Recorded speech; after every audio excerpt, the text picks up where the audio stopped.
ఇంకా ఎన్ని రోజులు, ఇంకెన్ని రోజులు? ఇదే కదా నీ ప్రశ్న? తప్పు. నీ ఆలోచన తప్పు.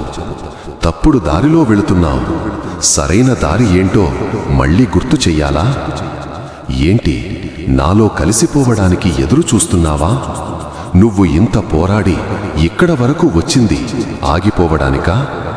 ఎన్నో కష్టాలు, బాధలు తట్టుకుని నిలబడ్డావు. నిన్ను చూసి నేను గర్వపడుతున్నాను. నేను నిన్ను ప్రేమతో ఒక కర్తవ్యం కోసం సృష్టించాను. నీ జీవితం విలువైనది. నీ అవసరం ఈ ప్రపంచానికి ఉంది. అందుకే నువ్విక్కడ ఉన్నావు. నీ కుటుంబానికి నువ్వు అవసరం. నువ్వు ఉన్నావు కాబట్టే వాళ్ళు ఉన్నారు. నీ పిల్లలకు నువ్వే ఆదర్శం అవ్వబోతున్నావు. నిన్ను ప్రేమించే వాళ్ళకి నువ్వు పక్కన ఉన్నా చాలు, కొండంత ధైర్యం వస్తుంది. కానీ ఇలా సమస్యలు, కష్టాలకి దూరంగా వెళ్ళిపోతే నీ సమస్య తీరదు. నువ్వు వదిలి వెళ్ళిపోతే ఆ దుఃఖం మాత్రం నిన్ను ప్రేమించే వాళ్ళ హృదయాల్లో ఉంటుంది. ఆ బాధ వాళ్ళు జీవితాంతం మోస్తారు. నేను ఎప్పుడూ ఇది నువ్వే ఒంటరిగా భరించాలి అనలేదు. నువ్వు విచారంగా కుంగిపోయున్నప్పుడు నేను మరింత దగ్గరగా ఉంటాను. నీ కన్నీళ్లు, నీ నొప్పి అన్నీ నాకు తెలుసు. నువ్వు ముందుకెళ్లడానికి కావాల్సిన శక్తి కూడా నేనే ఇస్తాను. కాబట్టి ఊపిరి ఆగాలి అనే ఆలోచన మానేయి. నమ్మకం కోల్పోకుండా ఉండు. నీ జీవితం కథ ఇంకా పూర్తవ్వలేదు.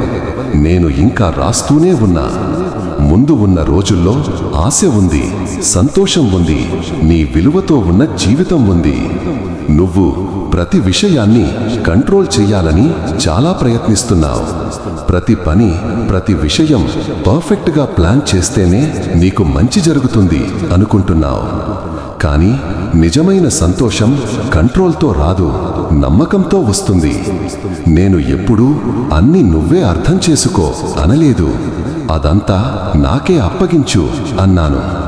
నువ్వు మోస్తున్న బరువు, బాధ్యతలు నావే. అందుకే నువ్వు అలసిపోయావు. నా యుద్ధం నువ్వు పోరాడుతున్నావు. ఇక ఊపిరి పీల్చు, వదిలేయి.